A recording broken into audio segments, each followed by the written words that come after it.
السلام علیکم ورحمۃ اللہ وبرکاتہ۔ امید کرتی ہوں آپ سب خیریت سے ہوں گے۔ آج کا ہمارا واقعہ ہے حضرت شیخ عبد القادر جیلانی رحمۃ اللہ علیہ کی کرامت کے بارے میں۔ آپ کو ایک غیبی آواز سنائی دی، نماز معاف کر دی جاتی ہے۔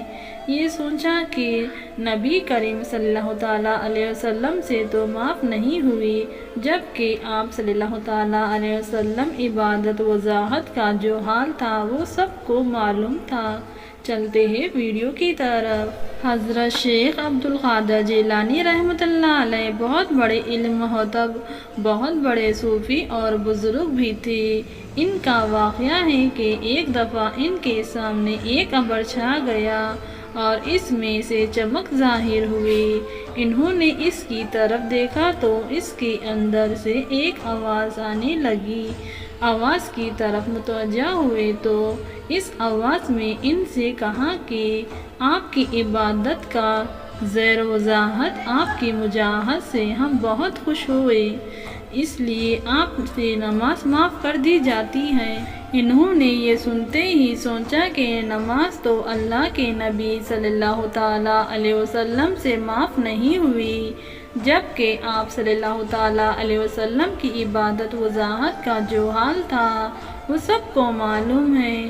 بے شک جو مجھ سے کیسے معاف ہو سکتی ہے، لہٰذا یہ دراصل شیطان کی آواز، پھر لا حول ولا قوت الا باللہ ہی پڑھا۔ یہ پڑھنا تھا کہ وہ ابر جو نظر آ رہا تھا اور اس کے اندر سے چمک ظاہر ہو رہی تھی، وہ دھوئیں کی شکل میں تبدیل ہو کر غائب ہو گیا۔ حضرت شیخ عبد القادر جیلانی رحمۃ اللہ علیہ سمجھ گئے کہ یہ دراصل شیطان کی آواز تھی۔ پھر کچھ دیر بعد اس طرح ہوا اور اس کے اندر کہا گیا کہ آپ کو آپ کے علم نے بچا لیا۔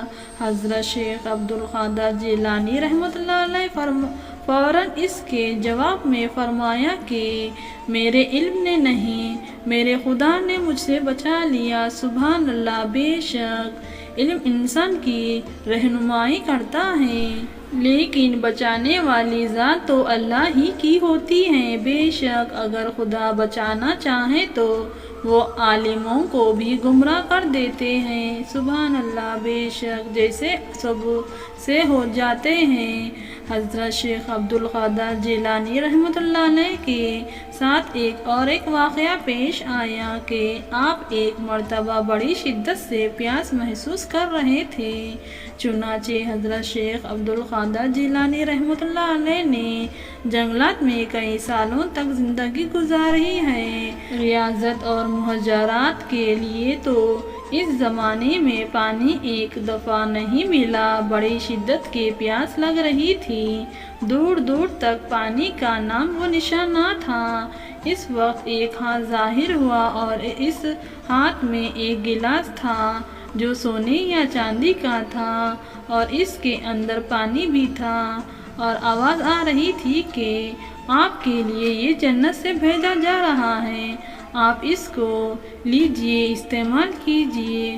حضرت شیخ عبد القادر جیلانی رحمۃ اللہ علیہ نے سمجھ لیا کہ یہ شیطان کی مکاری ہے، لہٰذا لا حول ولا قوت پڑھا، وہ ہاتھ غائب ہو گیا۔ سبحان اللہ۔ ایک مرتبہ فرعون کے سامنے شیطان ظاہر ہوا اور اس کے فرعون سے پوچھا کہ تجھے کس نے خدا بنایا ہے اور تیرے اندر ایسا کون سا کمال ہے کہ تو اپنے آپ کو خدا سمجھ بیٹھا؟ تو فرعون نے کہا کہ میرے پاس بہت بڑی طاقت ہے، میرے پاس بہت سا سونا چاندی ہیرے جواہرات ہے اور میں بہت بڑے ملک کا مالک ہوں۔ شیطان نے پوچھا اور کیا ہے تیرے پاس؟ فرعون نے کہا کہ میرے پاس اندرونی ایسی طاقت ہے جو تیرے پاس نہیں ہے۔ اس نے کہا کہ دکھاؤ۔ فرعون نے فوراً حکم دیا کہ اس وقت 1000 جادوگر بلائے جائیں اور وہ سب مل کر اس شیطان کو اپنی پھونکوں اور اثر سے ہرائیں، اور انہوں نے اپنا جادو دکھایا۔ یا شیطان کو بھی اللہ تعالیٰ نے بڑا علم دیا ہے۔ شیطان نے ایک پھونک ماری جس سے سارے جادوگر کے اثر ختم ہو گئے۔ دوسری مرتبہ پھر ان 1000 جادوگر نے اپنا جادو دکھایا۔ شیطان نے پھر ایک پھونک ماری جس سے پھر ان کا اثر ختم ہو گیا۔ ان جادوگروں نے پھر آخری جادو دکھایا۔ یا شیطان نے پھر ایک پھونک ماری اور ہنس کہنے لگا کہ تم اگر ایسے 1000 جادو بھی دکھوائیں گے تو میرا کچھ بگاڑنے والا نہیں ہے، سب ہوا میں تبدیل ہو جائے گا۔ اے فرعون، یاد رکھ، مجھے اللہ تعالیٰ نے ایسی چیزیں عطا فرمائیں، لیکن پھر بھی اللہ تعالیٰ نے مجھے اپنا محبوب نہیں بنایا اور مجھے اپنا فرما بردار بندہ ماننے سے انکار کر دیا، اور تو خدا کا نافرمان ہے تو رب کیسے ہو سکتا ہے؟ علامہ کریم اس واقعے کے بعد لکھتے ہیں کہ انسان اگر خدا کی نافرمانی شہوت کی وجہ سے کر لے تو اس کا گناہ اللہ تعالیٰ معاف کر دیتے ہیں، لیکن اگر کوئی تکبر اور غرور کرے اس کو توبہ کی توفیق نہیں دیتے، یعنی تکبر اور غرور کی وجہ سے توبہ جیسے نعمت سے محروم ہو جاتا ہے۔ سبحان اللہ۔ بے شک امید کرتی ہوں آج کی یہ ہماری ویڈیو آپ کو کیسی لگی، کامنٹ باکس میں ضرور بتائیے، اور ہمارے چینل کو لائک اور سبسکرائب کرنا مت بھولنا۔ اب مجھے اجازت دیجیے، اللہ حافظ۔